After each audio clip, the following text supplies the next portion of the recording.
Hello and welcome to another Looney Tunes review video. If you are new to the channel, make sure you subscribe to follow my journey to review all 1000 classic Looney Tunes shorts and give this video a like as well. So this is a review for A Tale of Two Kitties, released in 1942. It's the 387th in the series and it's directed by Bob Clampett. You can find this beautiful restoration on the Looney Tunes Golden Collection Volume 5 DVD set and on the Looney Tunes Platinum Collection Volume 1 Blu-ray set. But lucky for you, it's also in the public domain, so I'll have the short playing at the end as well. But for consistency's sake, just so it matches up with all the other reviews, all that happens here is that we have Babbitt and Costello, and I'll get into the meaning of that later on. They are hungry, and Babbitt tries to convince Costello to get this innocent little bird that's in its nest, and we go through a lot of shenanigans involving Costello trying to get this bird. So it's a very straightforward cartoon, but thankfully it's a great one. First up, you're going to see some highlights of the original audio commentary that I did with this short, along with my good friends Blue Genocide and SC McPeter. The full thing is still up on YouTube, but again, for consistency's sake, I've thought I'd add the highlights here. You'll hear some new thoughts from me, and then you hear also from my good friend John, who's been on a few reviews already, and this is one of his favorite cartoons of all time. He asked to be on for a few minutes. I said, all right, that's fine. You can give your thoughts as well. And then, well, you get to watch the cartoon. So, without further ado, let's get into it. And with me today are my two good friends, SC McPeter and Blue Genocide. Say hi, guys. Hello. Hey, Babbitt! Yeah, this whole commentary will just be a whole Abbott and Costello, just routine and nothing more. But yes, indeedy, this is Abbott and Costello, of course, with Ted Pierce voicing one and Mel Blanc voicing the other, and it's just Luke Costello, I think it is. Ridiculous. And we're going to get this interesting line coming up now, where he's like about flipping the, giving the bird, about the Hays Code, where I think there was a few issues that Clampett had with that line. Playing in the back of this is Keep Cool Fu, which was first used in Snow Time for Comedy, and it's a pretty good jazz piece, I must say. And look who we have here sleeping in this nest. We've got a naked Tweety. First appearance of Tweety. And this is a rather more aggressive version of Tweety before Freeling would take the character on with Sylvester. I mean, I'm just amazed at the animation in this one, and just the gags and the vocal delivery. I mean, this is one of those cartoons I consider to be perfect, even though it's got a lot of the war references towards the end. I have seen this probably a lot more times than anyone realistically should. Not that it's a bad short, it's just it was definitely on every home video release I had as a kid. The Golden, I'm pretty sure at least. I'm not exactly a fan of Naked Tweety, but I am okay with the more aggressive side of him here. It is a little unsettling. According to Clampett, it was like the whole idea is like, well, when you're a baby, you're pretty much you're naked and that. So I think the idea is just to reflect that. But the dialogue here is too great. Oh yeah, like this is perfect timing all the way through. This is one of my favorite Tweeties. This is definitely Clampett just going all out. And here's a gag which they reused in Who Framed Roger Rabbit, of course. This little piggy went to market. From what I remember of Who Framed Roger Rabbit, it almost like Tweety looks a lot like this Tweety, even though he's yellow in that. I wonder why that was, or if they just followed it to a T. I know this is the first short that uses the Litchi style that Rod Scribner and Clampett worked on to try and apply a looser sense of drawings to the style. Well, there's the Victory Garden, a war reference, of course. Have you guys watched a lot of the Abbott and Costello stuff? Not too much, but I like what I've seen. I've seen Abbott Costello meet Frankenstein a million times. Well, here's the war reference, and it's a nice touch how he's holding the phone upside down, holding that handset. Oh, I never noticed that until now. And you said you watched it so many times, Blue. You ought to be ashamed of yourself. Here's a good gag here. I just love it. Just moves over, bang, and falls down. But here is one of the greatest gross out type of like mean looking faces you ever see in a cartoon. I just love it, just how they just get really like that. Oh yeah, it's great. It's beautiful. Then of Lights course, Out. you got those Lights Out. Well, that was a fun track to do, and as I said before, the full thing is still up on YouTube as, again, this short's in the public domain, so yeah, you guys get to experience the full thing. But a few things were missed in that track, so I just wanted to go through a few details. So, the working title for this short was just called Bat and Costello, which are basically the names of the actual characters in this short, but I guess they wanted to give it a different name eventually, and it's a play on the Charles Dickens novel A Tale of Two Cities. And much like many cartoon titles, there are puns of real movie or novel titles or whatever.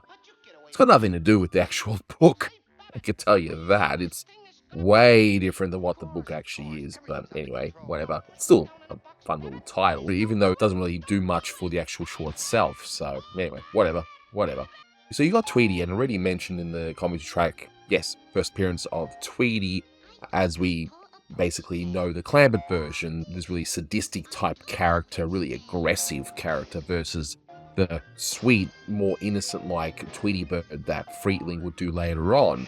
You know, when Freely started using Tweety character, Tweety still had some of the traits of the Clampett character, but eventually it will just evolve into something else and into the Tweety that we all know and love today. This particular Tweety started off as a bit of a take on the Red Skeleton character, the mean little kid. You know, I do it. You know, that kind of innocent sounding dialogue, and then they'll be pretty aggressive. So it's pretty much a take on that. But again, the character would come into its own and just evolve like a lot of the characters do in the Looney Tunes stable. And as per the model sheet, the name originally was going to be Orson, for whatever reason. I don't know where that came from. Definitely not Orson Welles, but I'm just curious why the name Orson was used. But anyway, the name isn't even mentioned in the short, and not even Tweety. The name Tweety would be given in the next short, which is Birdie and the Beast. Now, my good friend Devin Baxter has done a breakdown on this short, detailing who animated what, and I'll have a link below to that article. But he mentions something interesting that I didn't want to mention here, and those immortal words that Tweety would say and end up being in pop culture. I taught a putty tat. I taught a putty tat. That first appeared in a doodle that Clampett sketched on an MGM stationery next to Leo the Lion to a musician friend, and it had a word balloon saying, I think I tore a putty tat, so the origin came from that. But if you want to know a lot more about the production of this short, and also just about the information of who animated what, because there is an animated breakdown sheet that was found, and it's all in that article, so I definitely encourage you to check that out. The original titles are currently lost, and I'll have the known credits, if you will, that may or may not be in full on the original title card, but only a few years ago, a pencil layout has actually shown up, showing, well, just the words, I guess, for what the title was, so it's not really too much, but hey, any discovery is pretty cool, I reckon. And given that it's only a few years old, I just like the fact that we are still getting discoveries even to this day. You would think that some of it will be just thrown out, or some of it just be just lost to time, like if it's a nitrate film, it might be just completely destroyed or whatever, but the fact that we're still getting stuff showing up, I think is pretty cool. So never say never with some of this stuff. Who knows, maybe one day we'll see the full titles on the 16mm or 8mm thing that was in someone's basement all these years. Who knows? So never give up hope on this stuff. But before I get into the cartoon, going over a few specific details from start to finish, one thing I love about this short, and it's not something I guess you really do notice unless you're really paying attention, is how the whole short plays in real time. So you start somewhat in the morning, and if you look at the backgrounds, you can sort of see it's, maybe mid to late morning, something like that. But then as you go along the short, the colors change. You eventually get to evening, you've got the pinkish sort of background, we're getting towards sunset, and then of course we end at night. So I like that, how it just shows the, I guess, day in the life of these two cats trying to get this one teensy tiny little Boyd. So yeah.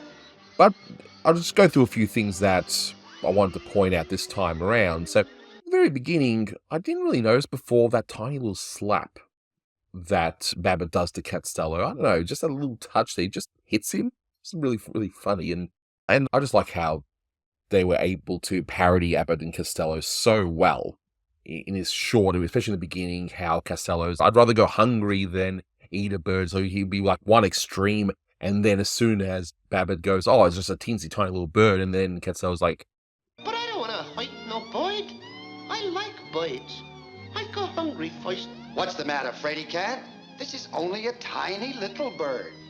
You mean a poor little dincy wincy, itsy bitsy defenseless bird? Yes. Let me at him! Let me at him! I'll get him, baby! Gangway, I'll brutalize him! Let me at him! because it's an easy win, of course. It's like, don't hold me back. I'll get him.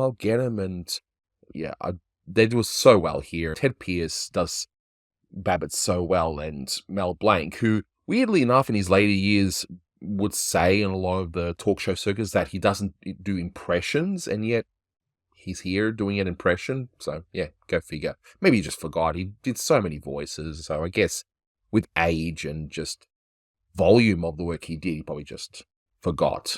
But anyway, it's not a big deal at all. I'm scared to go up high. I get hydrophobia.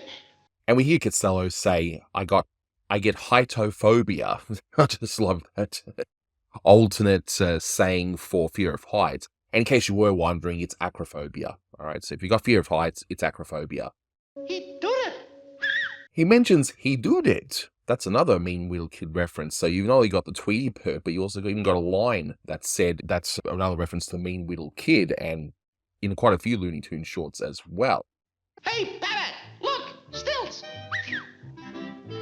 It's just like those little silly moments where it's like, look, Babbitt, stilts, and you just do that little whistle, which I can't whistle, so yeah, I'll let Babbitt do all the whistling for me. So then it turns into just your stock standard, hey, we've got an objective, let's try all these different tricks to try and meet our objective type short, and that's fine, that's only 6 minutes long anyway. But I just love the Jack-in-the-Box bit. It's such a stupid idea. I mean, I guess Babbitt knows he's not the one that potentially would get hurt, so he likes to put his friend in danger just to get this bird, right? And the line, I'm afraid of the dark. so good, so good. Then we get a beautiful sequence of Tweety being really aggressive that is so hilarious. Look, I don't mind the earlier Freeling Tweety shorts up until maybe the mid-50s, where he still has that touch of aggressiveness in him. It's toned down, to be sure, but it's still a fun character. But there's just something about this diminutive bird being just so strong, so aggressive, and just ruthless at times. And this particular scene, like I just goes on and on and on, and it's like a Three Stooges sort of dynamic with the eye poke being blocked by the palm of the hand kind of thing, where it's like, okay, you square me with water, so now I'm going to jump up with the diver's helmet and so on. It's such a great scene. Fantastic. Then the next bit, where Babbitt literally uses explosives for Costello to blow him up into the sky. It's so bizarre. It's like, all right, well, it didn't blow him up. I just love the cartoon logic there. But anyway. And of course, the saying, you'll get a big bang out of it too. Beautiful. Absolutely beautiful. It's been a beautiful, one of my favorite bits of animation in here, in a short filled with amazing animation all round, is the animation of the ground being sucked into the hole. Just the extreme nature of it. It's so good. And we see the Victory Garden. So that's a World War II reference, and those were gardens that were done in private residences, and it was like as a morale boost and a way for people to supplement their wartime food rations, so they would get so much food or whatever. And hey, if you want to eat more, grow your veggies in a garden patch. There you go. And it just ended up being, yeah, a massive morale booster. And I do like hearing that Babbitt is starting to hum, we did it before and we can do it again, which is like a wartime anthem of sorts, and you've already heard it in quite a few shorts, especially by Clampett.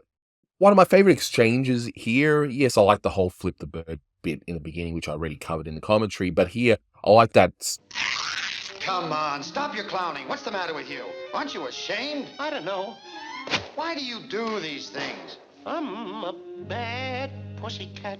Stop your clowning around. What's the matter with you? Aren't you ashamed? And the answer is just, I don't know.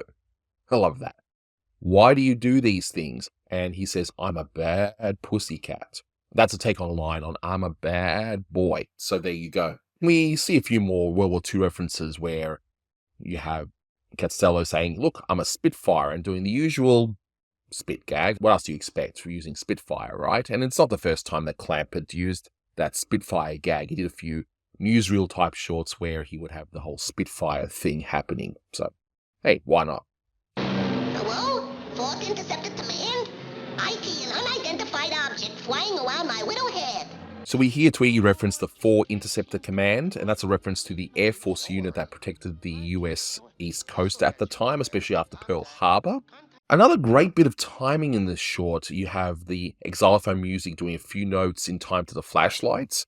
Absolutely love that, and we even stop for a very brief moment with him saying, is there an insurance salesman in the house, as opposed to the usual, hey, is there a doctor in the house? Because these were played in theaters, so this would have played to an audience, so why an insurance salesman? I don't know. I don't know. If it's referencing something and I'm not aware, definitely let me know in the comments. And as we finish up, we see the air raid, total blackout, and every so often, everyone would have had to turn out their lights to ensure that the enemy couldn't see where they could bomb, because due to the technology at the time of what they could see at night in terms of potential bombing raids, if anyone were to invade the US at the time. And we end with that great delivery of turn out those lights, and I like how the eyes would turn off, so to speak. Such a weird sentence, but anyway. But even for a split second, if you look in the background, even the moon goes out. So there we are. So my good friend John, he's been on a few videos for a lot of the newer reviews, but he told me this is one of his favorite shorts, and he just wanted to spend a couple minutes just saying how much he likes this short, so I thought I'll add him here. So take it away, John. Hi there. It's me again, John, and today I'm gonna give my thoughts to one of my favorite Bob Clampett cartoons, A Tale of Two Kitties.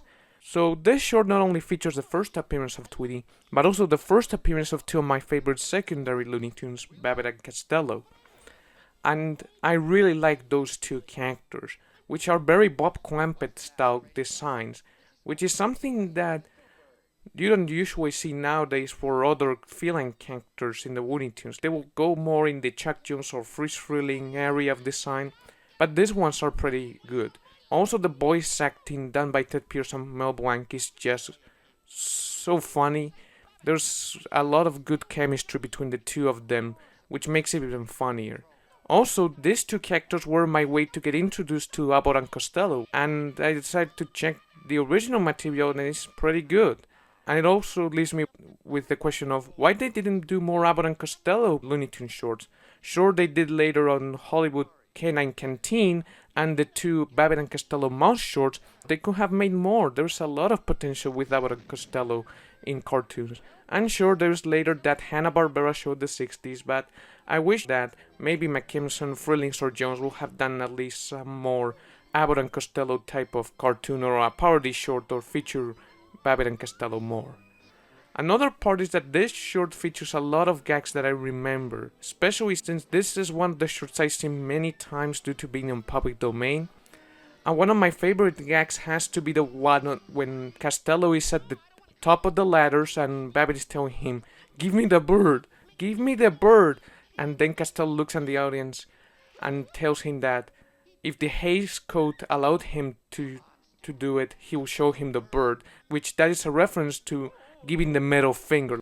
Another part of the cartoon that I really enjoy is near the end, where Costello is falling down and he's almost gonna fall to a fish pork, and you expect that to happen, but eventually he falls down to Babbitt because he decides to switch from place in midair, which I think is hilarious. And also the final ending line of Tweety screaming, "Put out those lights," is really funny about how everything shuts down, including Babbitt and Costello's size. Overall, this is one of my favorite Looney Tunes shorts of all time, and a great introduction not only to Tweety, but also to Babbitt and Costello. For me, this is just another 10 out of 10, and just an example to show how Clampett will continue to craft his comedy, his humor, and his animation over the 40s until he departs the studio. And that's all that I have to say about this cartoon, and I'll see you all later. Thanks, John. So, I love this short. It's fantastic. It's one of Clampett's best, and we're at a point where I'm probably going to say each and every short is like a 9 or a 10 out of 10. I mean, this one's like 9.5 out of 10. It's not my favorite of the Clampetts of this period, but it's still a great one to see. Maybe part of that is just because I've seen it so many times in the public domain. I don't know. But I do love this one, and it's definitely one that everyone should see. And in fact, if you haven't seen it, You can see it right now, and if you have seen it, hey, watch it again, because it's so good. So, that'll do it for this review. Now, check out the cartoon. So until next time, take care. Give me the Video. Give me the Video. If the You too. office would only let me, I'd give him the Boyd, all right.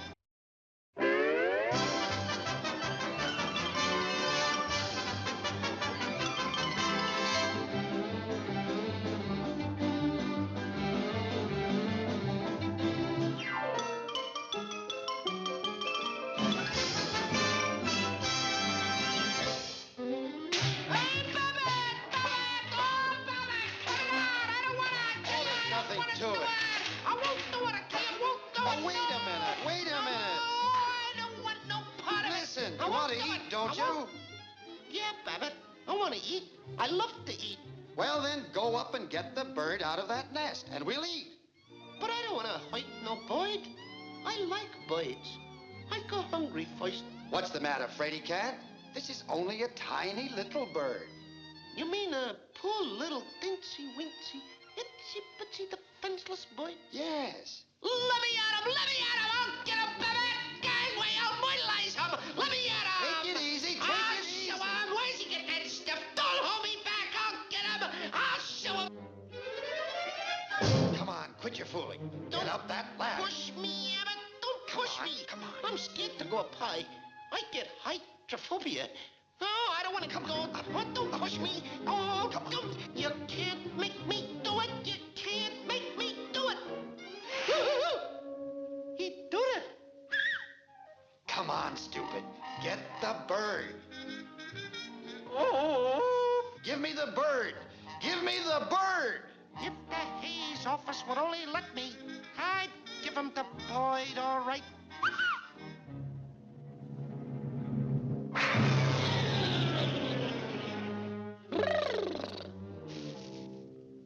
Oh, baby! Baby! Oh! Hey, Babbitt! Look! Stilts! Help! Help! Babbitt! Here I go again! Catch me! Help! Hey, I'm too young to die! Help! Save me! Help! Hey, how'd you get away up here?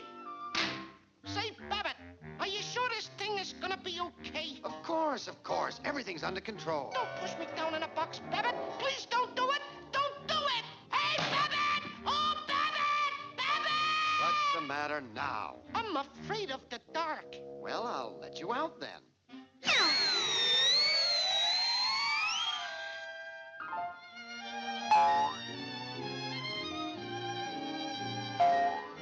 I thought I tore a putty cat. I did. I tore a putty cat.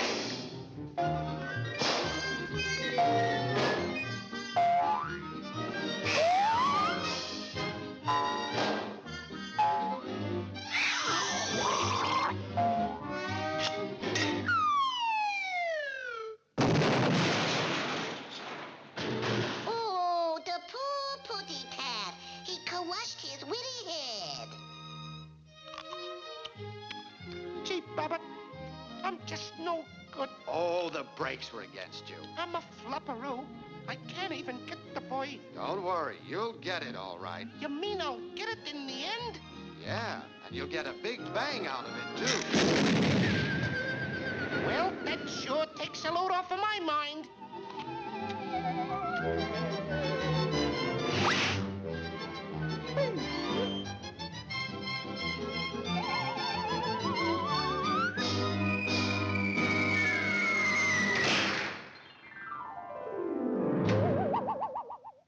Hey, cut it out! Cut it out, pigeon! Don't do that! This witty pitty went to market. Babbitt! This witty pitty stayed home. Babbitt! This witty pitty had roast beef. Babbitt!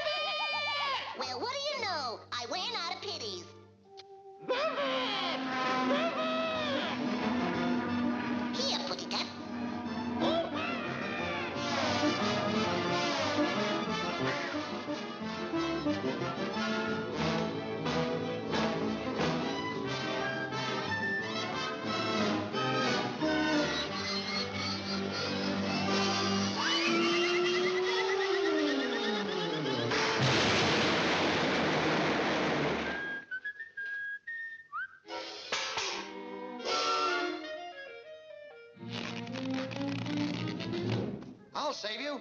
Where are you? Speak to me. Speak to me. Come on, stop your clowning. What's the matter with you? Aren't you ashamed? I don't know. Why do you do these things? I'm a bad pussycat. Oh, I just can't seem to get the boy. Ain't no use. Don't worry. I can't do it. This'll get you up there. Contact. Contact. Contact. Contact. Contact. Contact. Hey, Babbitt! I'm a Spitfire!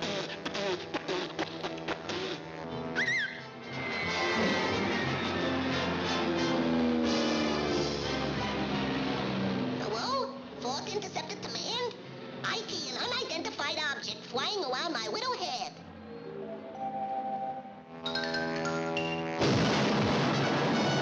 Is there an insurance salesman in the house?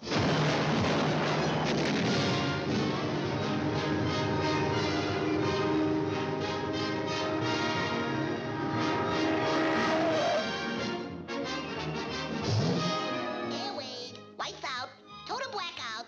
Wake it up.